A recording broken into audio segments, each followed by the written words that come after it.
Assalamualaikum warahmatullahi wabarakatuh. Saya Mutahara Nur dengan NIM 200222097.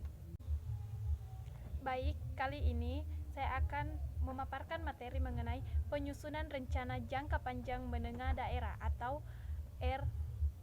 RPJMD. Baik, langsung saja bagian A, pengertian RPJMD. Rencana Pembangunan Jangka Menengah Daerah atau RPJMD adalah dokumen perencanaan daerah untuk periode 5 tahun. Rencana Kerja Pembangunan Daerah atau RKPD adalah dokumen perencanaan daerah untuk periode 1 tahun atau disebut dengan Perencanaan Pembangunan Tahunan Daerah. Bagian B, fungsi RPJMD. RPJMD berfungsi sebagai pedoman pemerintah daerah dalam penyusunan rencana kerja pemerintah daerah atau RKPD. Rencana strategis atau Restra dan rencana kerja atau Renja perangkat daerah. Bagian C, manfaat RPJMD. Manfaat dari perencanaan keuangan jangka panjang adalah untuk membantu menyusun rencana yang akurat untuk mencapai tujuan keuangan jangka panjang dan mempersiapkan strategi dalam menghadapi resiko-resiko yang mungkin saja terjadi. Bagian D, hal-hal yang memuat RPJMD. RPJMD merupakan penjabaran dari visi, misi, dan program kepala daerah yang memuat tujuan, sasaran, strategi, arah kebijakan, pembangunan daerah, dan keuangan daerah, serta program perangkat daerah dan lintas perangkat daerah yang disertai dengan kerangka pendanaan bersifat indikatif untuk jangka waktu 5 tahun. Bagian E, tahap penyusunan rancangan awal RPJMD. Yang pertama, pengumpulan data atau informasi kondisi penyelenggaraan pemerintahan daerah 5 tahunan.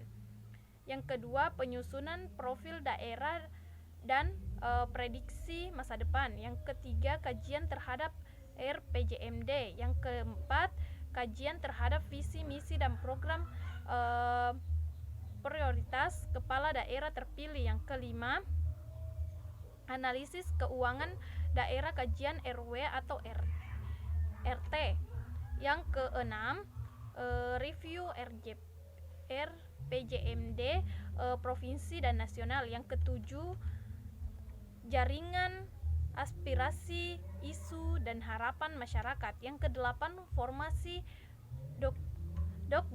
dokumen dan rancangan awal RPJMD. Yang kesembilan, pembahasan awal RPJMD bersama SKPDS. Selanjutnya bagian F. Bagian F, persiapan penyusunan RPJMD terbagi menjadi 4 bagian. Yang pertama, penyusunan dan penerapan keputusan kepala daerah tim penyusunan RPJMD. Yang kedua, orientasi mengenai RPJMD. Yang ketiga, penyusunan agenda kerja tim penyusunan RPJMD. Yang keempat, penyimpanan data dan informasi perencanaan pembangunan daerah. Ya, bagian G, tahap penyusunan rancangan akhir RPJMD terbagi menjadi 4 bagian. Yang pertama, penyusunan rancangan akhir dokumen RPJMD daerah. Yang kedua, penyusunan naskah akademis Raperda RPJMD. Yang ketiga, penyusunan rancangan akhir dokumen Restra SK SKPD. Yang keempat, penyusunan naskah akademis rancangan pasca SKPD. Bagian H, langkah-langkah penyusunan RPJMD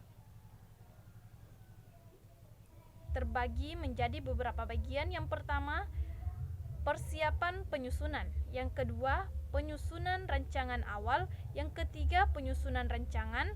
Yang keempat, pelaksanaan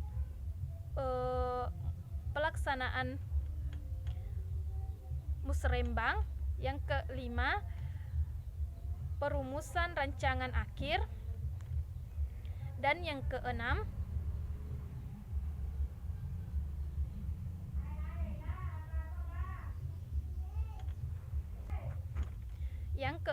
penetapan. Bagian I, tim penyusunan RPJMD. Tim penyusunan RPJMD terbagi menjadi beberapa bagian juga. Yang pertama, penanggung jawab sekretaris daerah. Yang kedua, ketua tim atau kepala Bapeda. Yang ketiga, wakil ketua pejabat pengelola keuangan daerah. Yang keempat, sekretaris atau sekretaris Bapenda. Yang keenam, kelompok kerja kepala SKPD sesuai dengan kebutuhan dan umur lainnya yang kompeten. Bagian J,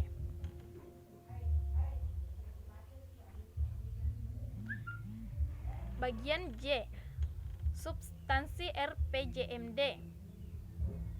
RPJMD menekankan tentang pentingnya menerjemahkan secara arif visi, misi, dan agenda kepala daerah terpilih ke dalam tujuan, sasaran, dan sekretaris dan kebijakan pembangunan yang merespon kebutuhan dan aspirasi masyarakat, serta kesepakatan tentang tolak ukur kinerja untuk mengukur keberhasilan atau ketidakkeberhasilan pembangunan daerah dalam 5 tahun ke depan.